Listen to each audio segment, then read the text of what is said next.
अनंत अनंत भाव भेदथी भरेली भली अनंत अनंत नाय निक्षेपे व्याख्यानी छे।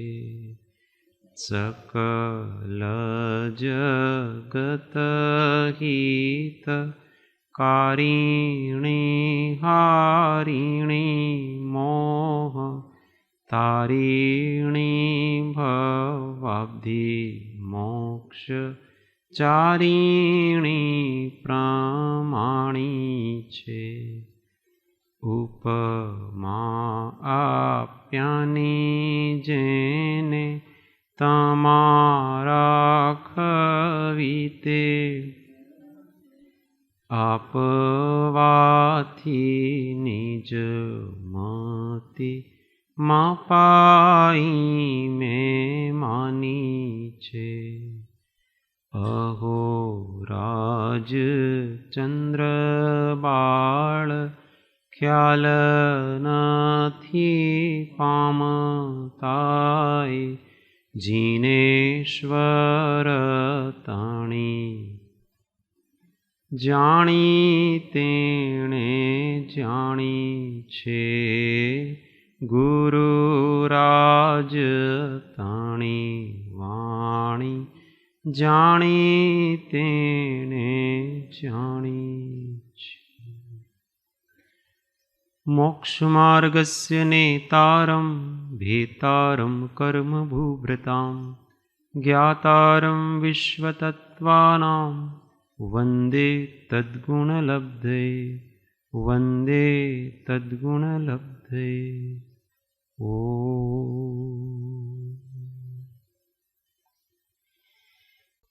जय जिनेन्द्र।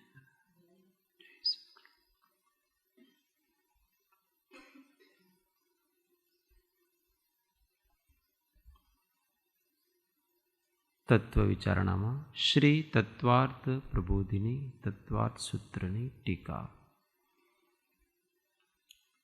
अध्याय 1 पृष्ठ संख्या 3 हिंदी में गुजराती में यथायोग्य जोई लेजो।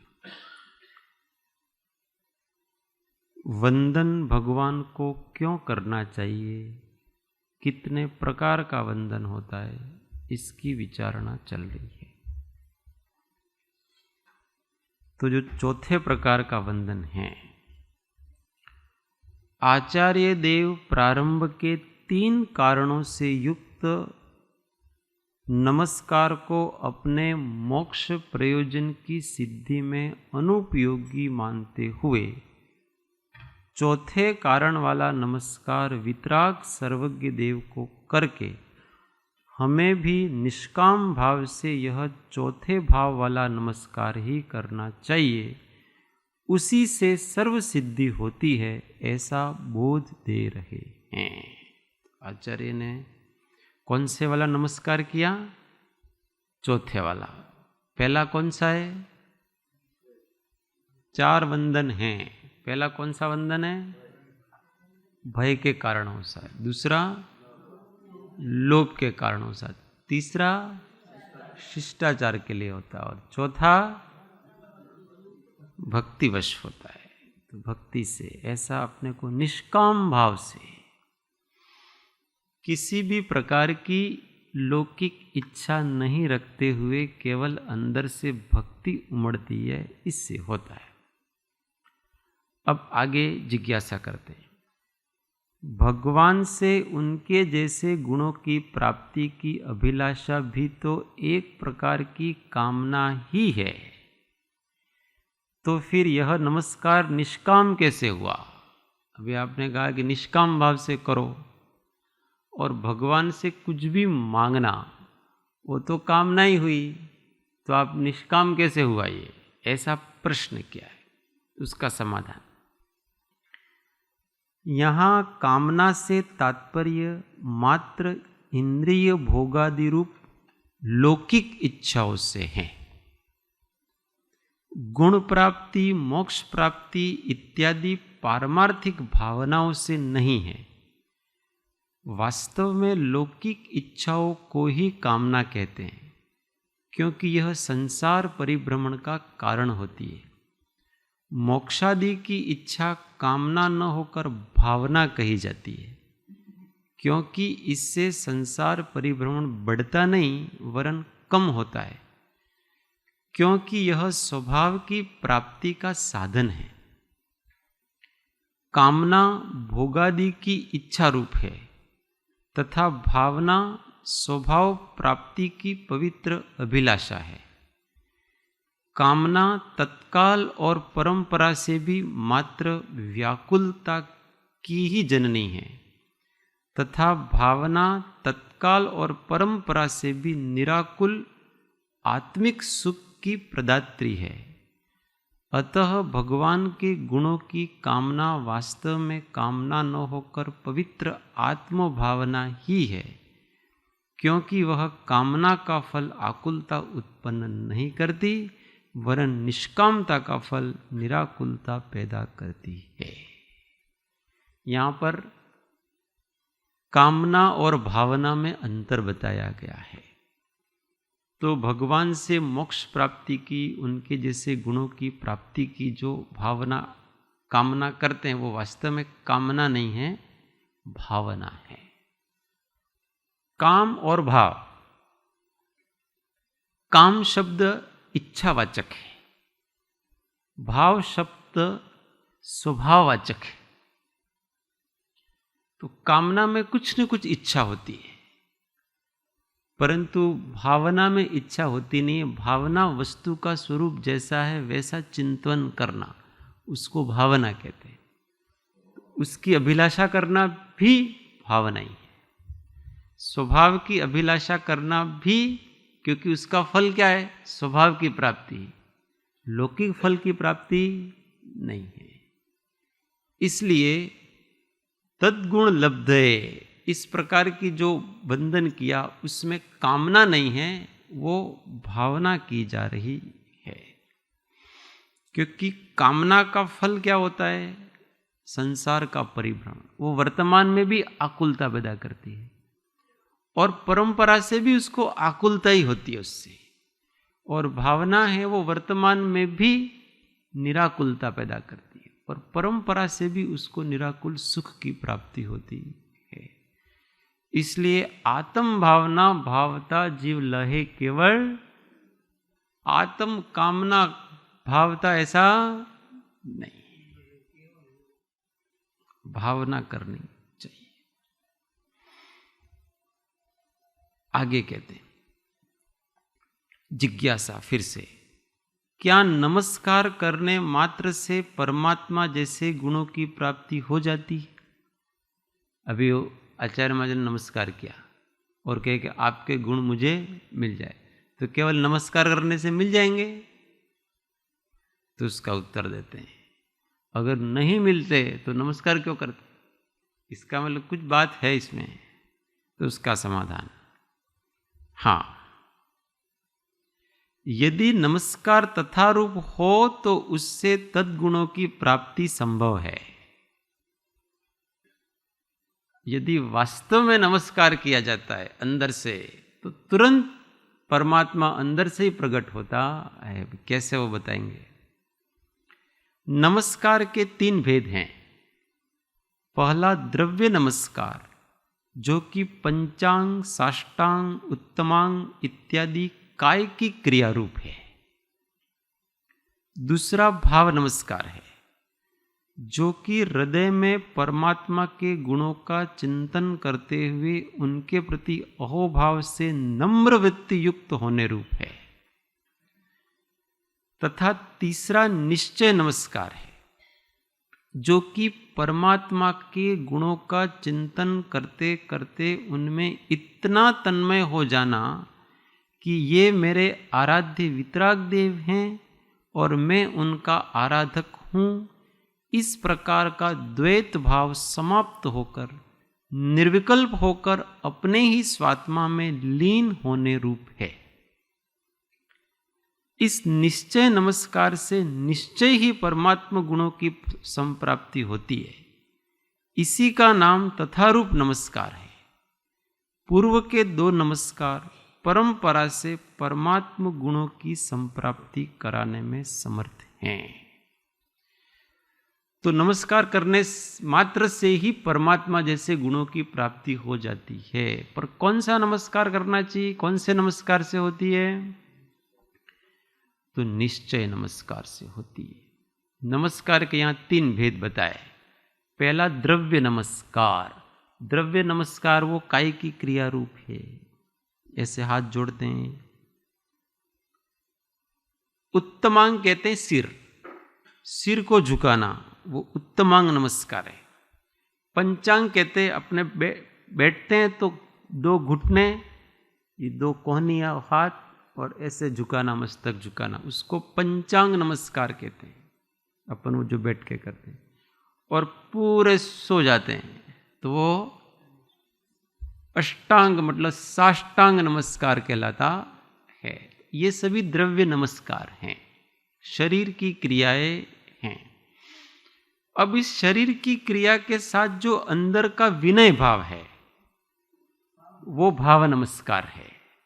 जैसे हमने सिर झुकाया तो अंदर ऐसा भाव होना कि ये मेरे से बड़े हैं, मैं उनसे छोटा हूं, ऐसी विनम्रता का भाव हुआ, ये भाव नमस्कार है।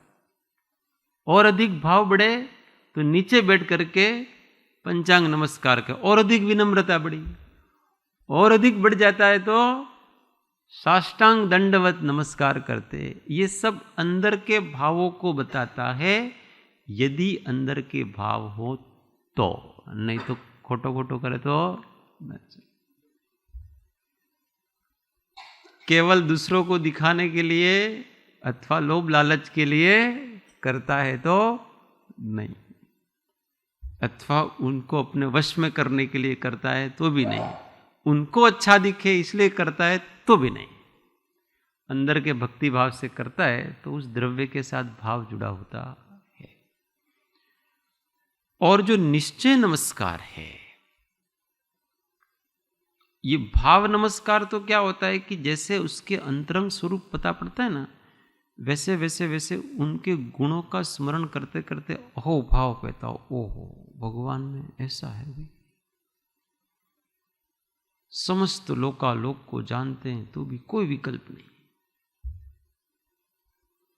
उत्तम क्षमा है, उत्तम मार्ग, उत्तम आर्ज।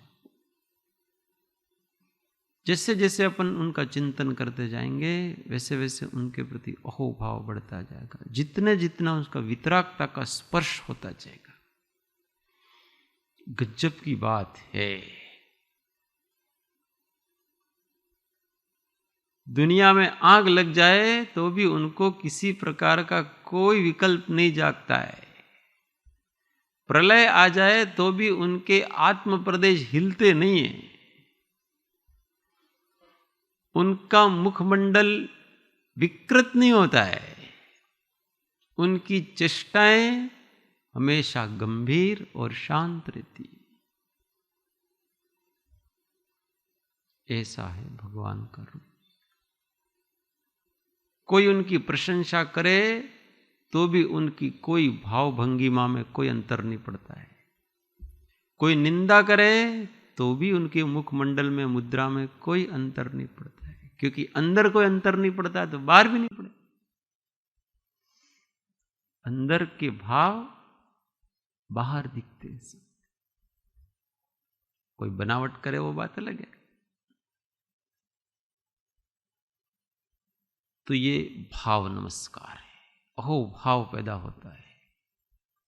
जितना जितना स्वरूप पता पड़ता है और जितना जितना अपने को उस स्वरूप का अपने अंदर उद्घाटन होता है, उतना उतना देवशास्त्र गुरु के प्रति अपना भक्ति भाव बढ़ता है। और निश्चय नमस्कार में अब वो अहो भाव भी चला गया। अब तो हम और तुम दफ्तर गुम। हाँ, बस अब कुछ नहीं है। एक शांत चैतन्य का प्रवाह है, जिसमें भगवान दिखते थे अब वो ही दिखने लग गया है। अब भगवान तो दिखते ही नहीं है, अब केवल देखने वाला दृष्टा रह गया है, एक अनुभूति रह गई है, एक आनंद रह गया है, एक चैतन्य का प्रवाह रह गया है। बस एक शुद्ध सत्ता, शुद्ध चेतना मात्र शेष रह गई है। उसी तरफ झुकना। नमस्कार क्या है? विनम्रता, नम्र होना, विनम्र, झुकना उसकी तरफ। काय से झुकते हैं तो द्रव्य नमस्कार, भाव से झुकते हैं तो भाव नमस्कार, और पूरी तरह से उसी में मिल गए तो निश्चय। अब झुकना भी नहीं हो रहा है, अब तो उसमें ही मिल गए। निश्चय नमस्कार। ये निश्चय नमस्कार जब होता है तो भीतर से एक चिन्ह मात्र स्फुरायमान होता है। वहां समस्त प्रकार के द्वैत समाप्त हो जाते हैं। वहां मैं किसी को नमस्कार कर रहा हूं, कोई मेरा नमस्कार स्वीकार कर रहा है, न आराध्य आराधक भाव समाप्त हो जाता है, स्वामी सेवक भाव समाप्त हो जाता है। केवल अनिर्वचनीय चैतन्य आनंद की अनुभूति होती है। ये है नमस्कार का फल। जहां भी निश्चय शब्द आ जाता है वहां हमेशा अद्वैत लेना। निश्चय सम्यक्त्व मतलब आत्मा में रमणता, क्योंकि वहां सम्यक दर्शन, सम्यक ज्ञान, सम्यक चारित्र्य कोई अलग अलग नहीं होगा। वहां पर निश्चय ज्ञान मतलब आत्मा में रमणता, निश्चय चारित्र मतलब आत्मा में रमणता। सब कुछ निश्चय जहां शब्द आ जाता है वहां केवल एक ही होता है, वहां दो होते ही नहीं है। निश्चय, निश्चय का अर्थ होता है वास्तव में परमार्थ, ऐसा मानना, अभेद, किसी प्रकार का कोई भेद वहां पर नहीं। नमो मुझ, नमो मुझ का भाव रहता है। नमो मुझ शब्द खत्म हो जाता है, भाव भी खत्म हो जाता, विकल्प भी खत्म।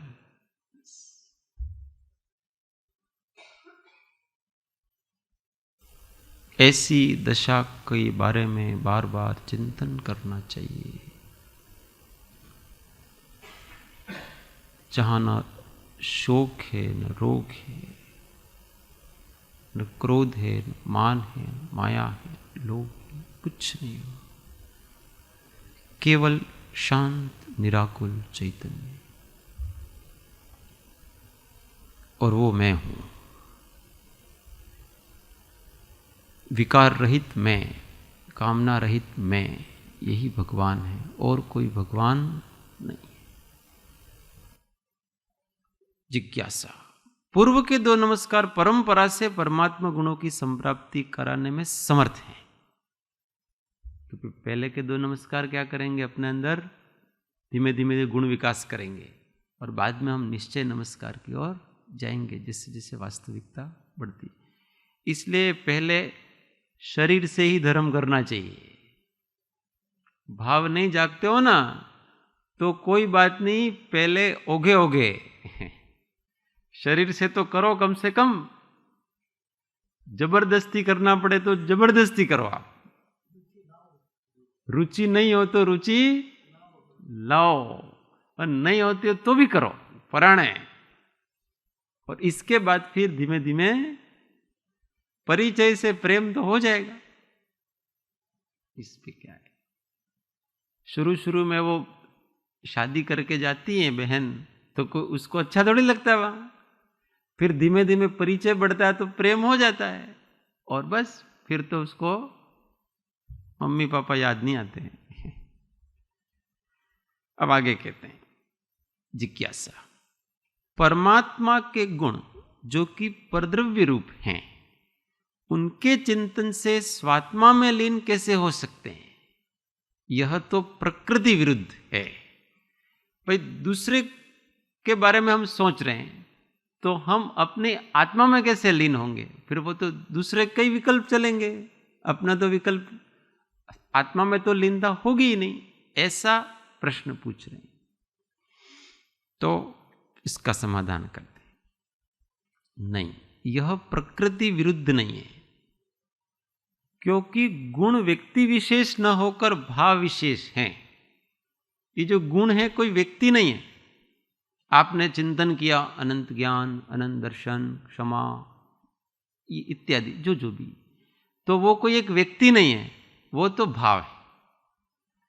यदि शुद्ध ज्ञानादि गुणों के चिंतन के समय ऋषभदेव, महावीर इत्यादि व्यक्ति विशेष रूप उपाधि को गौण कर दिया जाए, तो यह चिंतक के निश्चय नयाश्रित परमात्म स्वरूप का ही चिंतन है।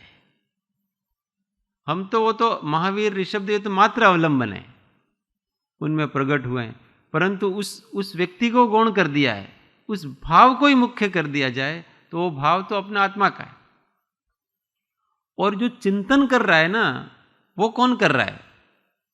आत्मा ही कर रहा है। तो जो चिंतन करेगा फल भी उसको ही, कर्ता को ही कर्म का फल मिलता है ना। हम चिंतन करेंगे और फल भगवान को मिलेगा, ऐसा होगा? मैं यहां क्रोध करूं और जिसके ऊपर क्रोध किया जा रहा है उसको फल मिलेगा कि मुझे मिलेगा? जैसे मुझे गुस्सा आ गया पराग भाई के प्रति और मैंने खूब गुस्सा किया, अब उस गुस्से का फल मुझे मिलेगा कि उनको मिलेगा? वो गुस्से का फल मुझे मिलेगा, उनको थोड़ी मिलेगा। ऐसे ही हम चिंतन हम कर रहे हैं तो फल हमको मिलेगा कि भगवान को मिलेगा? हमको ही मिलेगा, क्योंकि जो भाव जहां से पैदा होता है उस परिणाम का फल भी उसी को होता है। दूसरा तो मात्र अवलंबन है और कुछ नहीं। इसलिए प्रकारांतर से अरिहंत के स्वरूप का चिंतन वास्तव में हमारे स्वस्वरूप का ही चिंतन है। वो वास्तव में हम अपना ही चिंतन कर रहे हैं और किसी का नहीं कर रहे हैं।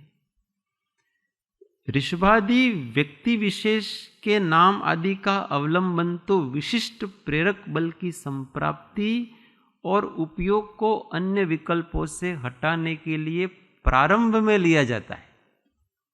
बाद में एकाग्र और निर्मल उपयोग हो जाने पर मात्र चिंतित परमात्मा गुणों का अपनी स्वात्मा की विशुद्धि अनुसार स्वसंवेदन होता है, जो कि परद्रव्य रूप न होकर स्वद्रव्य रूप ही है।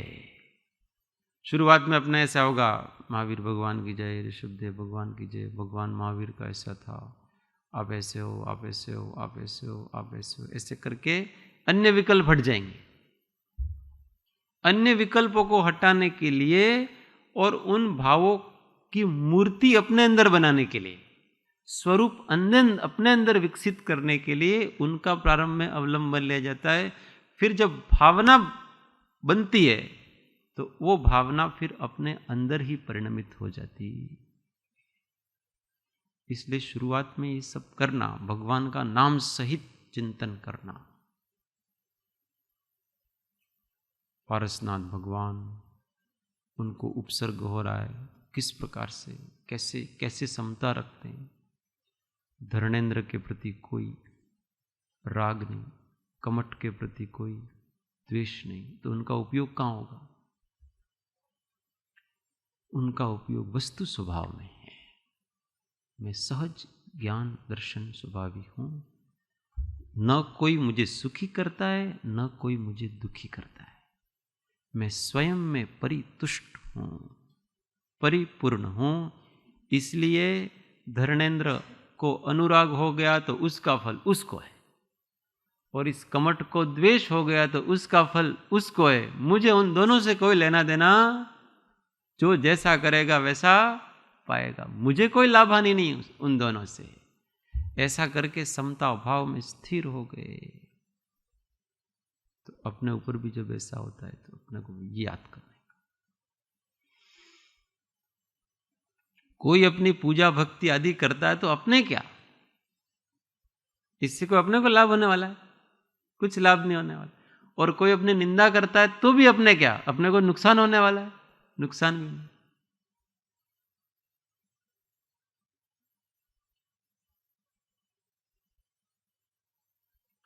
रमण महर्षि ने एक बहुत सुंदर बात की भेंट स्वीकार के संबंध में।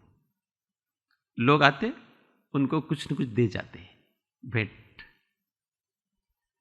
तो कोई भेंट दे जाते हैं वगैरह, तो आप क्या सोचते हैं? तो उन्होंने कहा कि मैं किसी की भेंट स्वीकार नहीं करता हूं, और वो आकर के रख जाते हैं, मुझे किसी की जरूरत नहीं है। वास्तव में वो भेंट नहीं दे रहे हैं, वास्तव में वो भेंट दे करके मुझे उनके अधीन करना चाहते हैं कि हमने आपको भेंट दी है, हमने आपकी भक्ति की है, अब आपको हमारा ध्यान रखना चाहिए, हमारा ख्याल रखना चाहिए, हमको आशीर्वाद देना चाहिए। ऐसा करके वो मुझे वश करने का प्रयत्न कर रहे हैं, भेंट दे करके लालच दे रहे हैं। और उन्होंने बहुत सुंदर दृष्टांत दिया कि मछली पकड़ने वाला है, वो मछली पकड़ने के लिए कांटा फेंकता है और कांटे पर वो भोजन कुछ आटा वगैरह लगाता है। तो वो वास्तव में आटा मछली को खिलाने के लिए नहीं लगा रहा है, उसमें मछली को पकड़ने के लिए लगा रहा है। तो ये जो लोग मुझे भेंट दे रहे हैं, वो कोई मुझे भोजन आदि कराने की कोई इच्छा है ऐसा नहीं है। उनको मेरे से वरदान चाहिए, उनको मेरे से लोभ चाहिए, कुछ न कुछ उनको चाहिए। ये मुझे मछली की तरफ फंसाना चाहते हैं। देखो ज्ञानियों की दृष्टियां जो होती है कि अब मैं उनकी इच्छा के अनुसार चलूं, सब वो कहे वैसा मैं करूं। वो कहते हैं कि वास्तव में वो मछली को भोजन नहीं करा रहा है, खुद मछली को ही खाना चाह रहा है। समझ में आ रहा है ना? वो आटा दे करके मछली को उसने दिया, तो उसका क्या है? मछली पकड़ना, और पकड़ के क्या करेगा? खाएगा वो उसको। जगत ऐसा है, जगत आपको अनुराग दिखा करके, भक्ति दिखा करके वो अपने वश में करना चाहेगा आपको। और जब वितरागता और ज्ञान परिपक्व नहीं होता है ना, लोग उसमें फंसते हैं,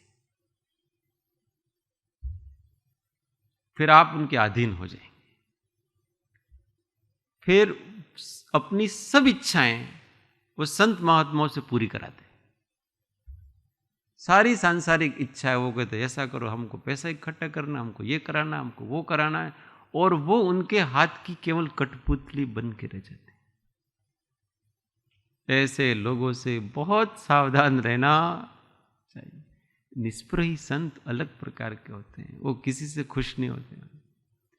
उनको करुणा आ गई तो उनको मर्जी है वो करे किसी के लिए, परंतु कोई उनको फंसा नहीं सकता है, कोई इसको लोभ लालच नहीं दे सकता है।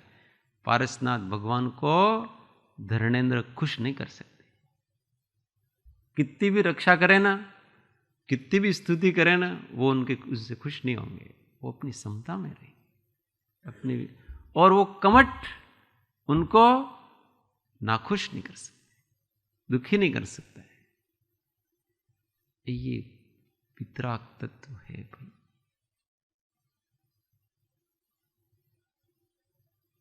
निस्पृहता ज्ञान का प्रथम लक्षण है। इतना निष्काम और निस्पृह हो जाते, फिर भी प्रेम और करुणा ये भूमिका अनुसार रहते हैं। व्यक्ति को यूं लगता है फिर कि देखो मैं उनकी बहुत सेवा करता हूँ, ये तो देखो मेरा ध्यान रख रहे हैं। तुम सेवा कर रहे हो इसलिए तुम्हारा ध्यान नहीं रखा जा रहा है, नहीं तो व्यापार हो गया हो। तो तुम 2 काम मेरे कर रहे हो, मैं 2 काम आपका करूंगा। आपने तो सेवा करके वश कर लिया उनको। संत महात्मा कभी किसी सेवा करने वाले से खुश नहीं होते। उनको प्रेम है, उनको करुणा है, इसलिए तुम सेवा करोगे न करो, कोई अजनबी हो वो भी पात्र है तो उनके प्रति उनको इतना ही भाव है, उन्होंने कुछ सेवा नहीं की है तो भी। इसलिए सेवा करके फंसाने का प्रयत्न करना वो मूर्खता है, वो नहीं फंसते हो। हमको लगा वो तो वैसे ही आप सेवा करोगे नहीं करो, अगर आप योग्य हो आपका ध्यान रखा ही जाएगा। तुमको गरज है इसलिए तुमको सेवा करनी है, हमको गरज है इसलिए हमको करनी है, उनको कोई गरज नहीं है। आप छोड़ देंगे तो उनको कोई ऐसा भी नहीं हो जाएगा हमारी सेवा करता था, छोड़े जाते हैं। कुछ नहीं भाई, यहाँ तो एक परिग्रह एक उपाधि कम। ये सब अंदर की संतत्व की बातें हैं। जो केवल आत्मनिष्ठ होकर के जीता है उसकी परिणति कुछ अलग ही प्रकार की होती है। उसकी थाह पाना बहुत कठिन होता है। कभी कभी सामान्य लोग अपने मन के हिसाब से उनका विचार करते हैं। अपने को जिन जिन परिस्थितियों में दुख लगता है, कष्ट लगता है, उनको भी लगता होगा। ऐसा सोचना अवर्णवाद करने जैसे। क्योंकि हर एक व्यक्ति अपनी कल्पना, अपनी दशा और अपनी मति के हिसाब से ही सोचता है। पर ज्ञान की भूमिका एक अलग प्रकार की भूमिका है। वहां बिल्कुल विपरीत सोच होती है। हमको कोई इष्ट का वियोग हो जाता है सामान्य व्यक्ति को, तो उसको दुख होता है। अब ज्ञान दशा के हिसाब से देखो, उसको इष्ट के वियोग में प्रसन्नता है। पहले तो वो इष्ट मानता नहीं है, क्योंकि जो है वो सब अनिष्ट है। जो भी विकल्प का कारण है वो सब अनिष्ट है। और अधिक आसपास अपने जितने लोग रहेंगे तो विकल्प बढ़ेंगे कि कम होंगे? बताओ भाई। इसलिए तो घर त्याग करके जंगल में जाते हैं लोग। इष्ट लोग तो बहुत सारे थे और सभी हेल्पफुल ही थे। कोई नुकसान करे ऐसा भी, सब प्रेम करने वाले ही थे, परंतु फिर भी उपाधियां ही थी, विकल्प बढ़ रहे थे। अब जब विकल्प कम हो रहा है तो प्रसन्नता का विषय है कि दुख का विषय है? क्या विषय?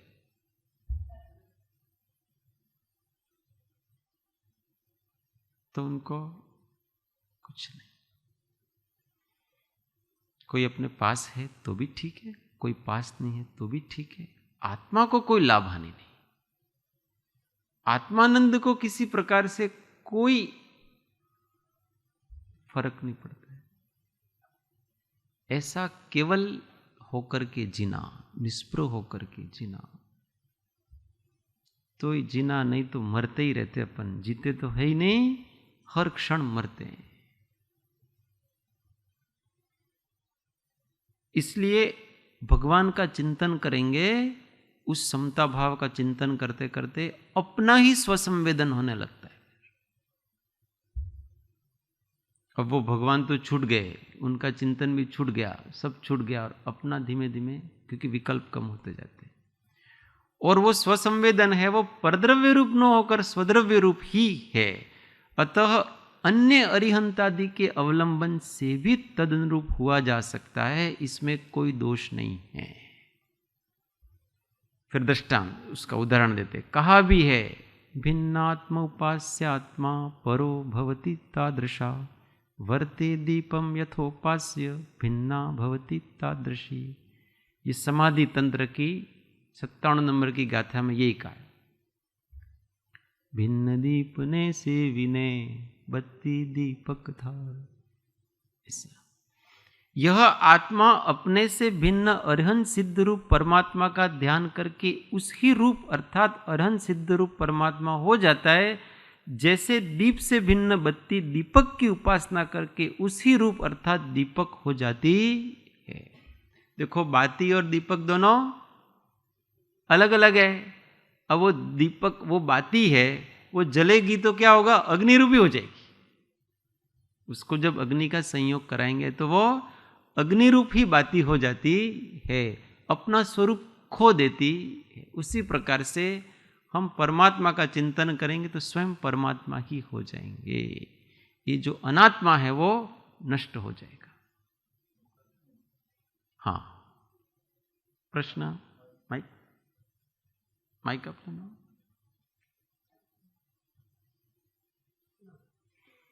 अशोक भाई।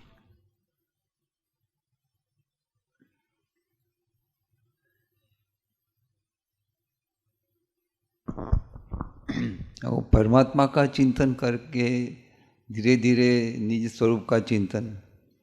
लेकिन अगर सीधा ही निज स्वरूप का चिंतन करने में कोई दिक्कत है क्या? कोई दिक्कत नहीं। इसलिए दूसरा श्लोक भी लिखा, जेम वृक्ष निज ने मथी पोते पावक थाए। दो रास्ते हैं, या तो पर का अवलंबन लेकर के स्व में जाओ अथवा स्व का ही अवलंबन लेकर स्व में जाओ।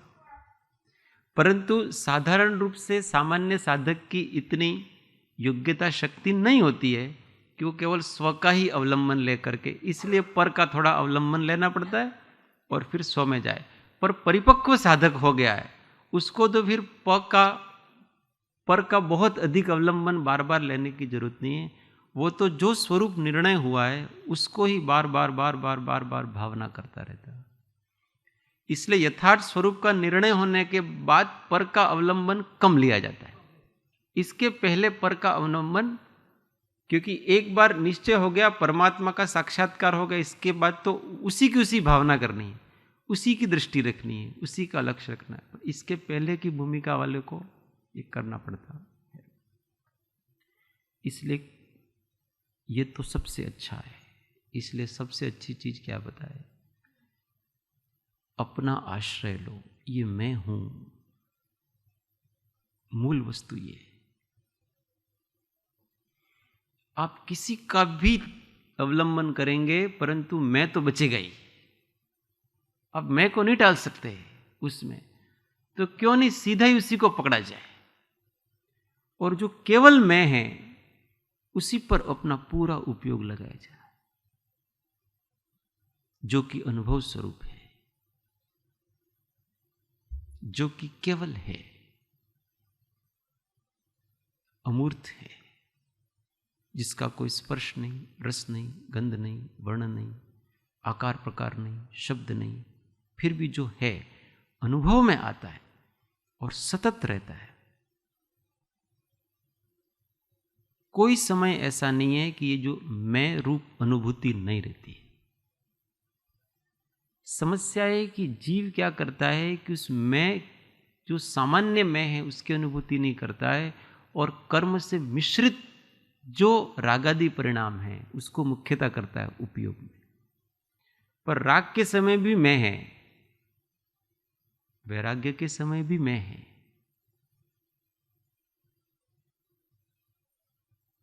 क्रोध के समय भी मैं है। जो क्रोध कर रहा है वही शांत हो रहा है, तो क्यों नहीं हम शांति और क्रोध दोनों को छोड़े और केवल उस मैं का अवलंबन ले। ये परम परिणामिक भाव, इसको ज्ञायक भाव कहते हैं। और मैं हमेशा स्ववाची होता है। ज्ञायक ऐसा कहेंगे तो हो सकता है ज्ञायक कोई और वस्तु, पर सीधा मैं कहेंगे तो सीधा स्ववाची है, तो सीधा आत्मा पकड़ में आता है मैं कहते हैं तो। इसलिए मैं शब्द कोई बुरा शब्द नहीं है, सबसे अच्छा शब्द है। और संपूर्ण सत्य यही है कि मैं हूं। बाकी में हो सकता है आपको संशय हो,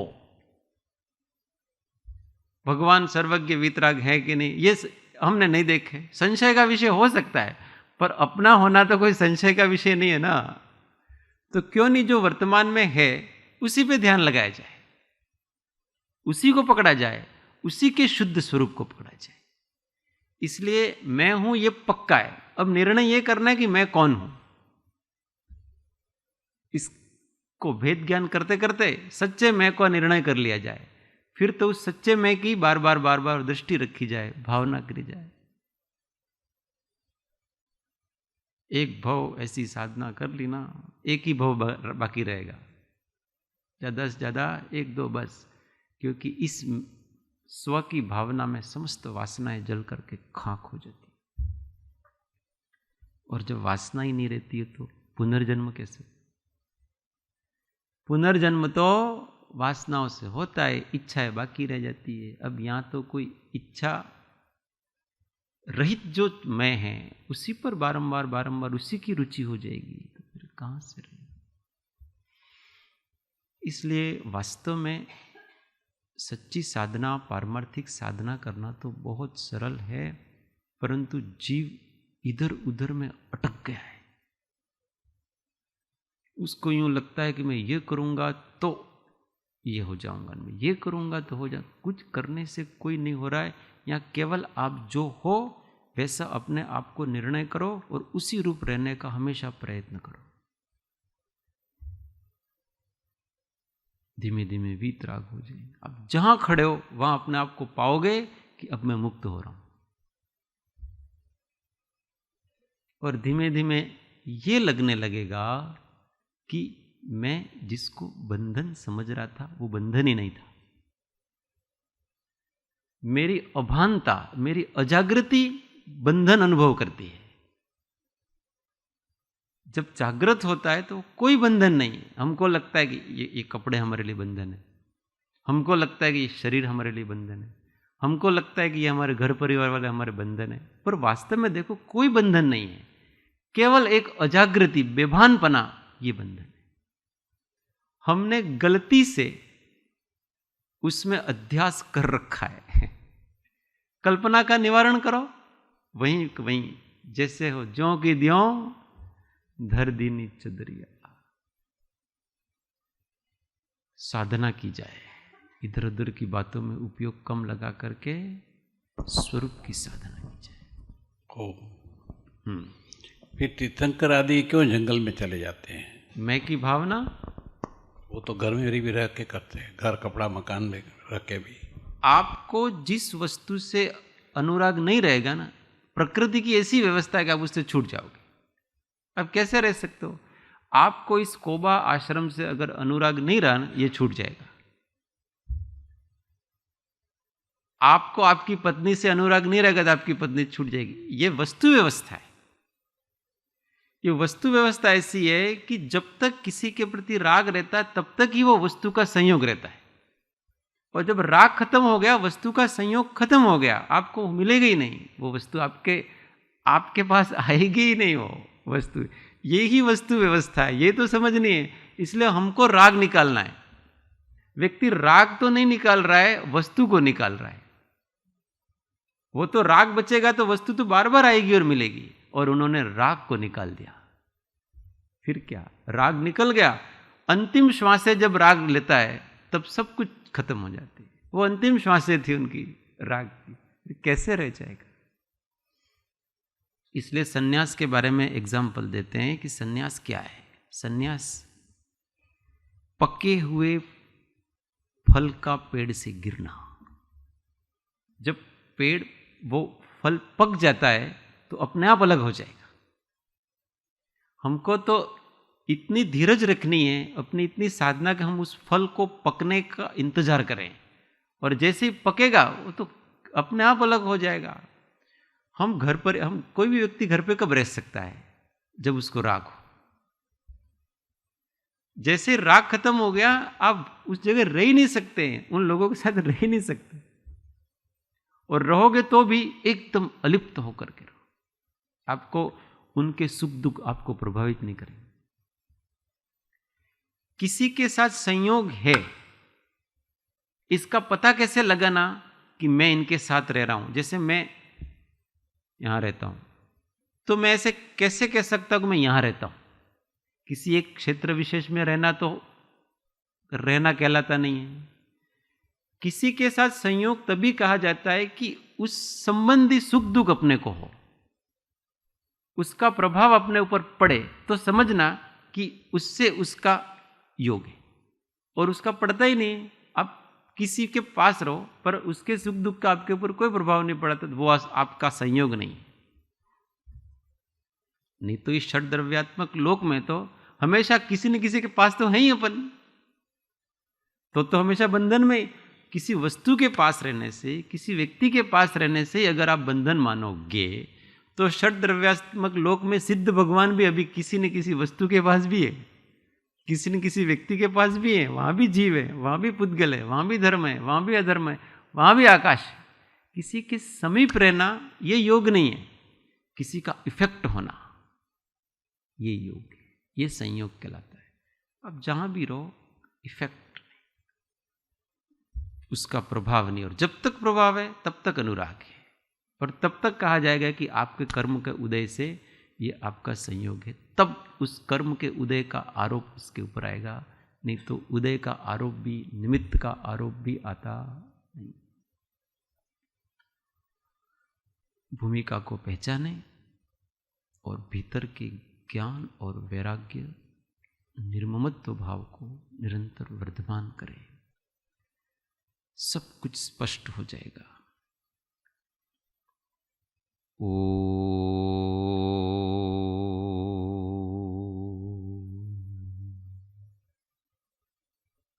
सुख धाम अनंत सुसंत चही, दिन रात्र रहे तध्यान मही, पर शांति अनंत सुधामय जे, प्रणमो पद ते वरते जयते, ओ प्रणमो पद ते वरते जयते। महावीर स्वामी भगवान पंच परमेष्ठी परम कृपाळु सद्गुरु सब संतन की जय, शुद्ध आत्मदेव की जय। ओ